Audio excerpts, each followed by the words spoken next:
Welcome to the Heavy Spoilers Show. I'm your host Definition, and with the Italian stallion Sylvester Stallone back on our screens as Rambo, it's time to break down everything that you need to know about the film and its ending. Rambo Last Blood, or Rambo number 5 as I think it should be called, is a blast from start to finish, and throughout this video I'm going to be discussing the major plot points and giving my review of the film as a whole. I've seen this movie picking up a lot of negative press online from outlets, so make sure you stick around until the end to hear my thoughts on why I think they're all wrong.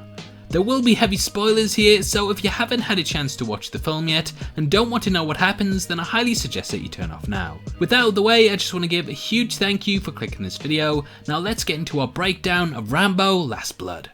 The film picks up over 10 years after the events of Rambo 4, and the titular character is living a simple life on the farm that we last saw him walking towards. Rambo looks after his friend and her niece Gabrielle, and the two have a close-knit bond that has finally brought some happiness to the character's life. Gabrielle's father up and left her a decade earlier, and she's been desperate to find him to ask why he upped sticks on her and her dying mother, so when words of his whereabouts is given to her, she travels to Mexico to meet him. After he pretty much slams the door in her face and tells her that he didn't care about her or her mother, Gabrielle goes to drown her sorrows with a childhood friend who just so happens to be working for a gang of human traffickers, and they take Gabrielle prisoner, which sets off John on a mission to try and track her down. It's a really slow start to the film that fleshes out the world that our characters exist in, and from the beginning you get the feeling that this won't have a happy ending. Now, whilst I have seen this compared to Taken, bar the premise, there's actually very little that's similar. Rambo is less indestructible than he was in prior movies, and his first attempt to rescue Gabrielle goes terribly,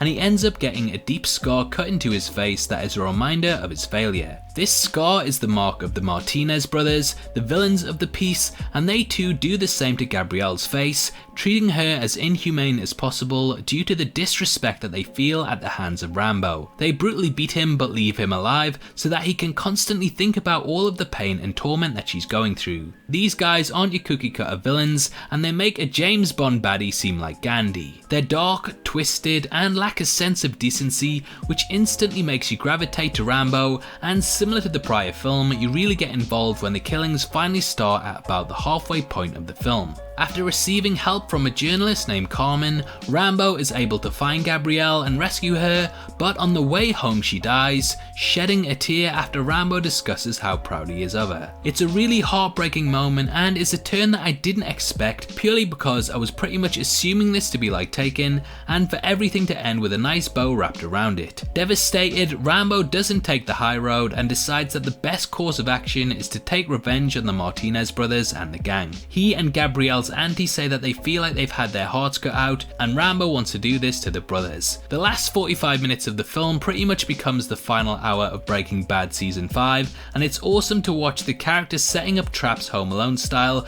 purely because he knows that he can bait them out and make them suffer. Rambo travels back to Mexico, beheads the Martinez brother that cut the mark on his face, and dumps his head in the road on the way to his house, basically painting a target on his back that says "Follow me into the tunnels, I promise it's fun down here." The gang follow him back, and Rambo unleashes all the years of rage that he's been keeping a lid on, completely decimating them in what is arguably one of the best action scenes in the entire franchise. It's up there with the 50 cal moment in the previous film and is completely incredible to watch. It's rare that we see an R-rated action movie that really goes to this depth, and watching Rambo completely tear through everyone is as satisfying as ever. During this struggle, Rambo takes a couple of shots, but he keeps on fighting, which sort of plays into the end, which I'll get into later. He finally kills all of Martinez's men, refusing to kill Martinez until there's no one left standing, and in the barn he asks if he knows what it's like to have his heart cut out, before driving his knife into the villain's chest, pulling his heart out with his hands and letting it beat in front of the character before he dies. It's such a gory, over the top moment that is the perfect final kill for the franchise, and it lets you know that Rambo has and always will be one of the most badass heroes of all time. Badly wounded, Rambo climbs to his rocking chair on his porch and sits rocking back and forth as he bleeds out his gut shot, which cuts to credits and a montage of the movies in the franchise, thus ending the film.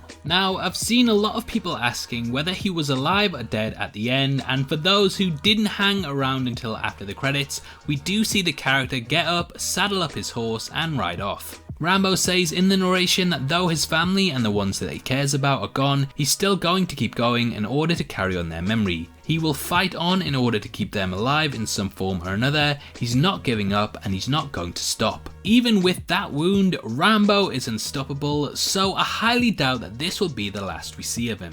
I'm not the only one either, as when promoting the film, Sylvester Stallone himself said that there is potential for more films after Last Blood and that this is only the beginning. So whilst the wound is pretty bad, it looks like we will be getting more films in the future with the character, so best call the next one Rambo New Blood or so. Look, I don't know, I don't make up the titles yet, but there's definitely an opportunity for more down the line. And now onto my review and why media outlets are unnecessarily giving negative reviews on Rambo Last Blood.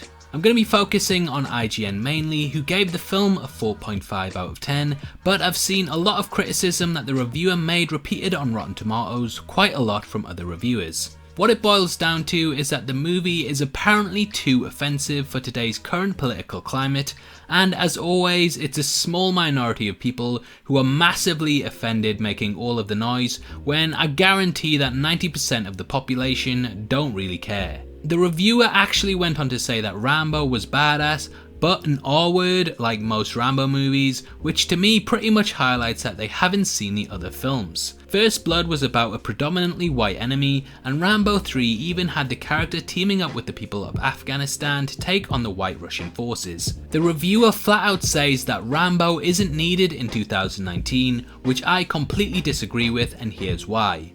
When everything is deemed too offensive, Rambo is exactly what we need. Rambo is a film that doesn't care about your sensibilities or feelings, it's in your face, aggressive, and if it's offending you, then you probably need to get a grip because at the end of the day, it's just a movie. I don't know how these people even leave their house if an action movie scares them and seems problematic, and I know that the majority of people that are fans of Rambo will watch this and enjoy it. I feel like the negative reviews have been because people have tried to put their own personal politics on a movie that doesn't really care and is doing its own thing. If you're going to review a piece of entertainment, you should push your personal feelings to the side and judge something on its merits rather than if you think it aligns with your personal beliefs, as it's not supposed to. Rambo is about taking an extreme situation, turning it up to 11 and going all out. To me, it's ridiculous that so-called film critics are crying about the violence in the movie when it's always been part of the franchise. Who goes to a Rambo movie, expects a Rambo movie, gets a Rambo movie, and then complains that it's a Rambo movie? It's just eye-rolling to me, and I think that IGN especially should have been more selective about who they chose to review the film. This person clearly gets offended by violence, so no matter what happened in the movie, they were never going to enjoy it. And that's totally fine as well. They don't have to enjoy it, but when you're using someone as an ambassador for your website, you need to have someone who will have a balanced opinion rather than a skewed view of what should and shouldn't be in a film. The movie isn't made for them, the world doesn't revolve around them, it's simply not for them. Not every movie is for everyone, and if you're offended by Rambo, then it's because you're not its audience, you're not the person it's made for.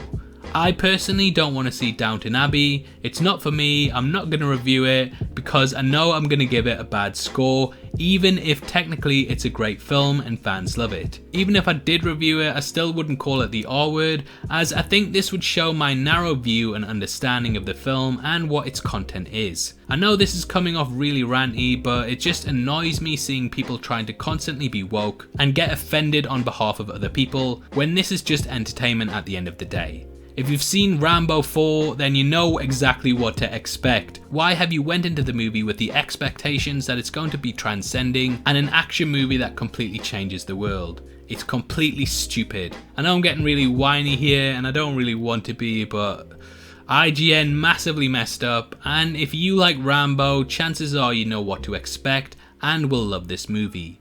Obviously, I'd love to hear your thoughts on the film and what you took from it. If you agree with me or disagree with me, then make sure you leave a comment below, and if you enjoyed this video, then please give it a thumbs up, and make sure you check out my breakdown of this weekend's other big release, Ad Astra, which will be linked at the end. I go over everything you need to know about the movie, so it's definitely worth checking out if you want to know more. If you want to come talk to me about movies, TV shows, games and comic books, then you can follow me on Twitter at DefinitionYT.